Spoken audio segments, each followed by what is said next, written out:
Yeah, baby. Yeah. Rich Dad Poor Dad by Robert Kiyosaki is known as one of the best pieces of financial literature written in the past 2 decades. It's based on the premise that growing up, Robert had two fathers: his biological father, which he called his poor dad, who was highly educated with a PhD, and the father of his best friend, who he called his rich dad, who never even finished the 8th grade. His rich dad was a business owner and died, leaving millions of dollars to his family and community, while his poor dad died in debt. Both men believed in education, but went about their beliefs in education in vastly different ways. And both his rich dad and his poor dad helped to shape Robert's mind and allow him to evaluate two different perspectives when it comes to finances and how to view money in general. The main takeaways that I got from this book are the following. 1. Rich people do not work for money. Instead, they make money work for them. In contrast, the poor and middle class work for money. 2. Rich people acquire assets. Meanwhile, the poor and middle class acquire liabilities, some of which they believe are assets. To acquire an asset, you must know the difference between an asset and a liability, something which many people do not fully understand. And one of the keys to acquiring wealth is to have the knowledge and take action to acquire assets over time while minimizing liabilities. According to Kiyosaki, assets fall into the following categories: stocks, bonds, income-generating real estate, notes, royalties from intellectual properties such as movies, scripts, and patents, and anything else that has value, produces income, or appreciates, and has a ready market. 3. Financial literacy and intelligence are invaluable, and they involve knowing what to do with money after it has been made, how to keep it longer, and how to put this money to good use so that it can become a worker to help you make more money. As stated in the book, once a dollar goes into your asset column, it becomes your employee. Kiyosaki reminds people that financial IQ is made up of knowledge from 4 broad areas of expertise: accounting, investing, understanding markets, and the law. And number 4, money kept is much more important than money earned. Kiyosaki detailed his financial journey growing up, starting out from trying to literally create money in his own driveway to having a comic book side hustle that he co-owned with his best friend. Through this business venture, he learned how to create income without having to be physically present and was able to make money without trading his time, something that was a huge milestone that helped shape his perspective for future business opportunities. Kiyosaki also believed that the single most powerful asset that we all have is our mind. If there was something he wanted to buy, his poor dad would say that we can't afford this, but his rich dad would instead challenge Kiyosaki to ask the question of, how can I afford this? The main idea here was that simply stating that you cannot afford something allows you to turn off your mind and be lazy. You simply accept the fact that something's out of your reach and continue on your day. However, when you ask yourself, how can I afford something, your mind will start to think of ways to earn extra income, and you will, in a sense, work out the part of your brain that exercises financial hustle to go out and make some extra income. And this emphasis on mindset was demonstrated throughout this book. As he stated, there is a difference between being poor and being broke. Being broke is a temporary financial situation, while being poor is a mindset that is eternal. Furthermore, we are told that great opportunities are not seen with your eyes, they are seen with your mind. And you want to know a little bit about a lot of different areas instead of specializing and only knowing about one thing if you plan on being a business owner. Kiyosaki learned that through his rich dad, there was no reason to overcomplicate things, and that the simplification of what assets and liabilities are many times frustrated adults because it seems so simple. And if something so simple was the reason why they were not financially successful, it was insulting to their pride and hurt their ego. In Rich Dad's words, you must know the difference between an asset and a liability, and buy assets. An asset puts money in your pocket. A liability takes money out of your pocket. His rich dad believed in keeping things simple, and this definition of an asset and a liability is what helped him to decide where to allocate his money and to learn to build his asset column.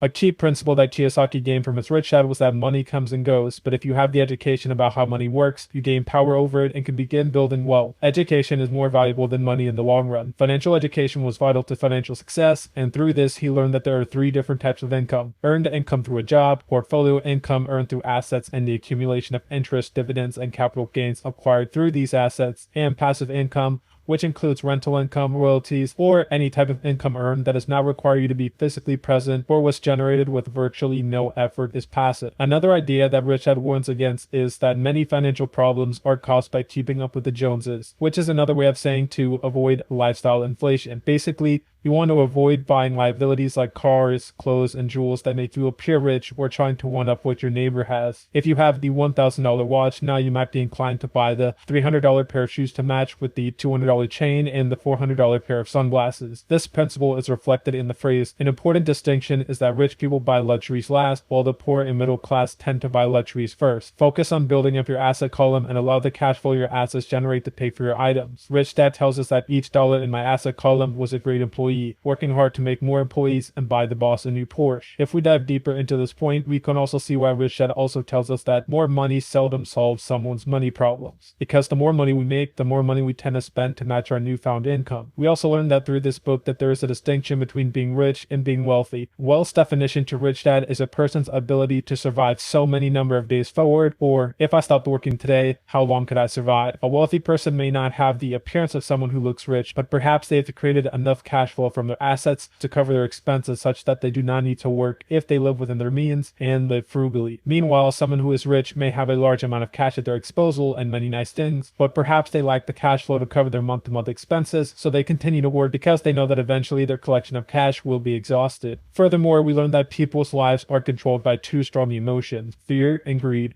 and that if we can understand these emotions and learn how they control people's lives, we can use this information to our advantage to seize more opportunity. These emotions can heavily influence the stock market, how people evaluate business opportunities, real estate, and more. Something else we learned through this book is that most people's largest expense is taxes, and many do not realize that they work about the first 4 months of the year just for the government. While there is a need for employees, Rich Dad tells us that financial struggle is often the result of people working all their lives for someone else. By being an employee, you are not challenged to learn about taxes or how you can minimize your expenses. However, by starting a business, you will be faced with learning new ways to minimize money spent through tax advantages you are entitled to by being a business owner. People can become overwhelmed when they hear about things like corporations because people will begin to think of large buildings or offices, but Kiyosaki learns that a corporation is nothing more than just a piece of paper that the rich use to take advantage of tax laws that are set in place to help business owners. Kiyosaki says that he personally owns businesses that do not require his presence and tells us, if I have to work there, it's not a business, it becomes my job. Kiyosaki also uses fear to his advantage, telling us that he always paid himself first, even if he owed others money, because he would use the motivation of knowing money was owed to help him cultivate more ways to create income to pay off his debts. He learned that if he paid himself last, as most people do, then he would not feel any pressure to make more money because he did not owe anyone. However, when people are owed money, he knew that they must be paid back, such as the government or other businesses, and they would come after him if he would not be able to do so. This is a principle he learned from another book called The Richest Man in Babylon. There are many more lessons to be learned from reading or listening to the audiobook yourself, so I would encourage you all to support the author and listen to Rich Dad Poor Dad and make the investment into your financial education, which I also found to be very enjoyable. The link to this book will be down below in the description. Thank you for watching.